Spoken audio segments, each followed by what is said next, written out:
Olá, alunos, tudo bom? Chegou o dia de falar da norma NR15. A norma NR15, ela fala sobre atividades insalubres nas empresas. Vamos conhecer o que a lei determina sobre isso na aula de hoje.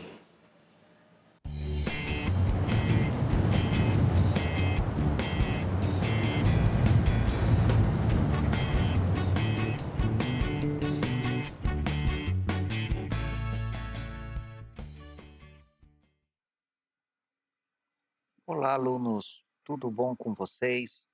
Vamos continuar com o curso de Saúde, Segurança e Sociedade. Na aula de hoje, vamos conversar sobre atividades que são insalubres. A norma regulamentadora NR15, ela especifica para a gente o que são atividades insalubres e o que eu devo fazer para melhorar a condição de trabalho em atividades que são insalubres. Insalubridade significa que é um trabalho nocivo que pode ser prejudicial à saúde, ou seja, é um trabalho que, se você não tomar cuidado, ele pode te deixar doente. Então, a pessoa não vai morrer por causa da insalubridade, mas ela pode ficar doente. São causadas por agentes insalubres, substâncias ou condições de trabalho que podem prejudicar a saúde do trabalhador, como atividades que, pela sua própria natureza, exponham os empregados a agentes nocivos, agentes que têm limites de tolerância que dependem da intensidade e do tempo de exposição. Eu tenho limites bem definidos e nem todas as atividades que lidam com materiais perigosos são insalubres. O que a norma vai falar para a gente? Trabalhos que têm ruídos contínuos ou intermitentes podem ser insalubres. Quando eu tenho trabalho, por exemplo, na construção civil, que vai lidar com máquinas, motores, como britadeiras, motosserras, equipamentos pesados, podem ter ruídos que são muito altos. Então, pessoas que ficam aí perto a pistas de aterrissagem, pessoas que trabalham com equipamentos pesados na indústria, precisam ter equipamentos de proteção especiais. Então, eu tenho determinados níveis de tolerância aonde o trabalhador pode ficar exposto. Se esse nível for maior do que o determinado em norma, eu preciso ter EPIs que diminuem esse ruído, ou então eu preciso ter pagamento de adicionais de insalubridades. Em todos os casos, eu devo evitar a presença de doenças ocupacionais. No caso de ruído, eu posso ter a perda auditiva. Eu tenho também ruídos de impacto. É aquele onde eu tenho um pico de muita energia. Não é um barulho constante, mas é um barulho muito intenso e curto. Por exemplo, um disparo de uma arma de fogo, a explosão que acontece em uma mina, a detonação de uma implosão. Todos esses trabalhos apresentam ruídos de impacto. Isso é medido em decibéis e existem também níveis de tolerância especificados na norma.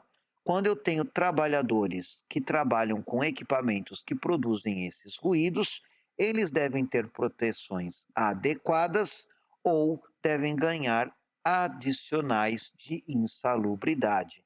Por exemplo, no caso de um policial, ele não tem como usar um protetor auditivo todo o tempo, mas se tiver uma emergência, ele vai precisar usar a sua arma e vai ficar exposto a um ruído de impacto. Então, no caso de um policial, eu tenho que pagar adicional de insalubridade. Um trabalhador que trabalhe com explosivos, ele já pode usar equipamentos de proteção adequados. E nesse caso, eu não vou pagar adicional de insalubridade, porque eu vou diminuir aquele ruído de impacto por meio de EPIs. Eu posso também ter determinadas situações onde as pessoas ficam expostas a calor excessivo, tá? Esse calor excessivo pode acontecer na área de metalurgia, quando eu trabalho com solda ou quando eu tenho fornos industriais. Eu tenho níveis que são aceitáveis de exposição ao calor e níveis que não são aceitáveis, dependendo do quanto essa pessoa fica exposta. Ou eu vou fornecer EPI para reduzir esse calor, ou eu também preciso pagar adicional de insalubridade. Em todo caso, eu não posso deixar que o trabalhador, por exemplo, se queime, é claro. Então eu tenho que tomar cuidado com o tempo de descanso, com o local de descanso, como é que o trabalhador trabalha, se está sentado, se está movimentando braços e pernas, se ele está carregando saco de cimento, se ele está embaixo do sol.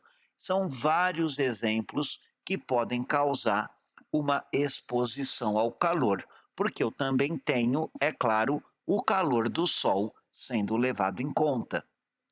Eu posso ter radiações ionizantes. Radiações ionizantes não é uma coisa muito comum. É quando eu tenho materiais nucleares, mas não apenas trabalhadores de usinas ficam expostos a radiações ionizantes. Eu tenho, por exemplo, técnicos de radiologia que trabalham em hospitais que passam o dia do lado de uma máquina de raio-x. Então, isso tem que ser eliminado ou neutralizado, caso contrário, isso pode causar doenças graves como câncer. Como existe uma gravidade muito grande para radiações ionizantes, a NR15 determina limites de tolerâncias muito baixos. Caso exista algum risco de radiação, eu devo ter uma medida constante e aplicar a norma em todos os casos. Eu tenho também condições hiperbáricas. O que, que são condições hiperbáricas? São condições aonde eu tenho variações de pressão. Eu tenho pessoas que trabalham com ar comprimido na construção de túneis, por exemplo. Eu tenho trabalhos submersos como mergulhadores. E aí eu tenho uma série de exigências de tempos de atividade e tempos de descanso, além de restrições de idade. Esses trabalhadores devem ser submetidos a exames médicos muito específicos para garantir que as condições de trabalho deles são adequadas.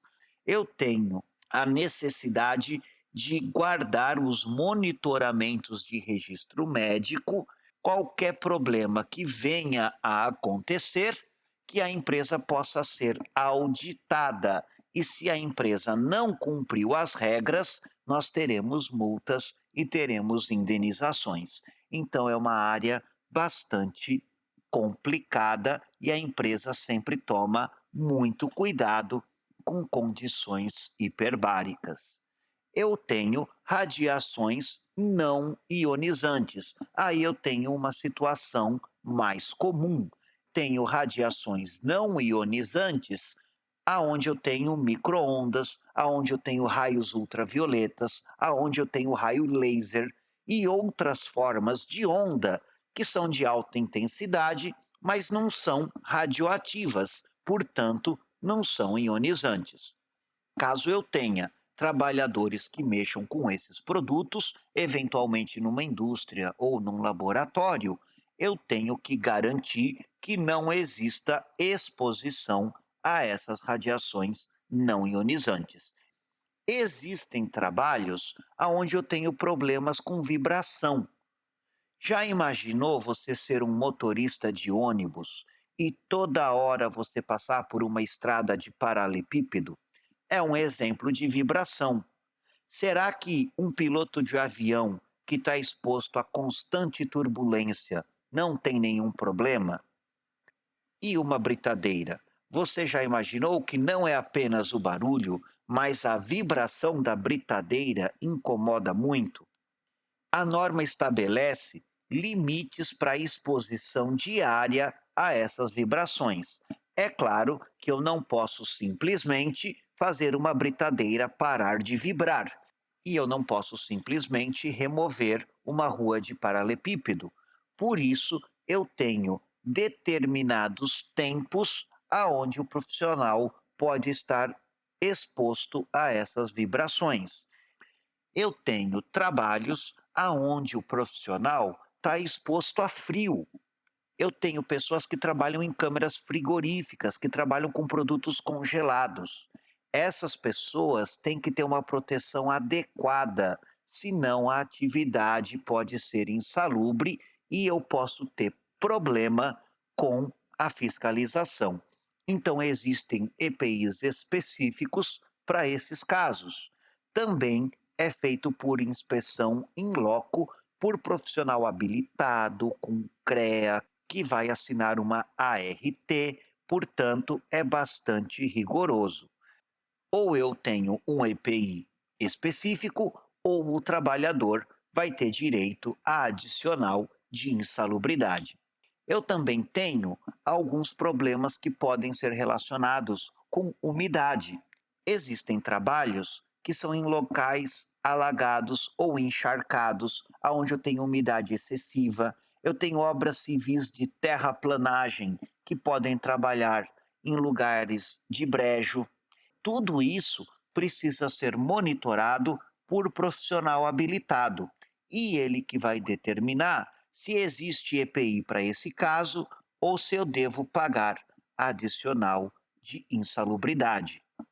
Bastante comum é a presença de agentes químicos. Muitas indústrias químicas e muitas indústrias farmacêuticas trabalham com produtos prejudiciais à saúde. Devem ter limites e monitoramento desses limites. Acima de um certo valor, eu tenho uma insalubridade, mas isso depende de cada agente químico.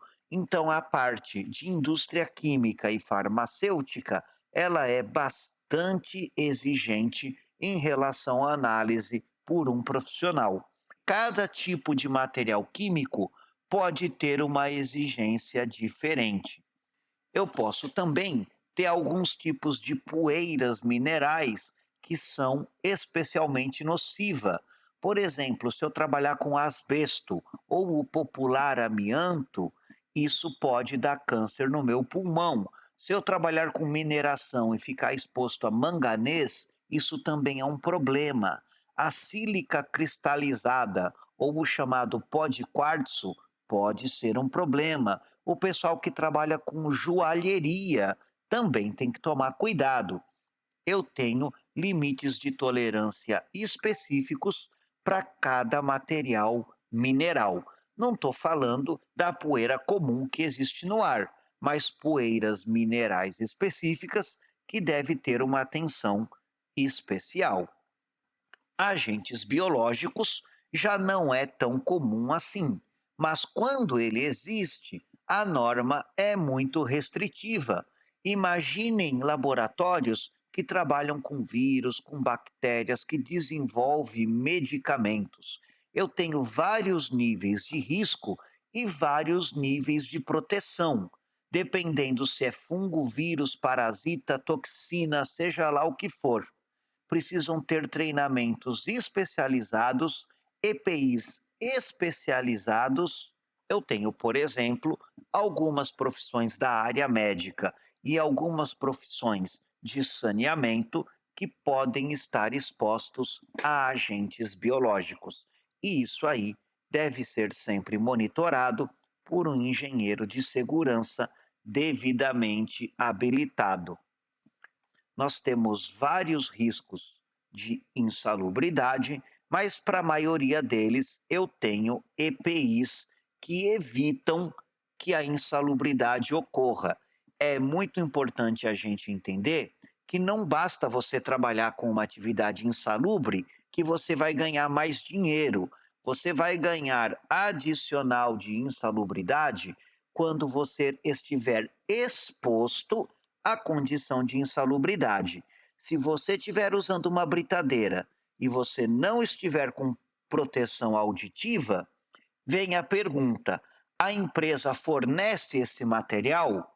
Se a empresa fornece esse material e o funcionário não usa, não é um caso de insalubridade, é um caso de demissão. Então, muito cuidado, porque a insalubridade às vezes não causa aumento de salário, a insalubridade às vezes causa demissão. Devemos tomar cuidado, porque se a empresa estiver seguindo a norma, é a responsabilidade nossa como funcionário de usar o EPI e nos proteger. Eu espero que vocês tenham gostado da nossa aula. Como sempre, bom estudo para vocês. Um abraço, pessoal.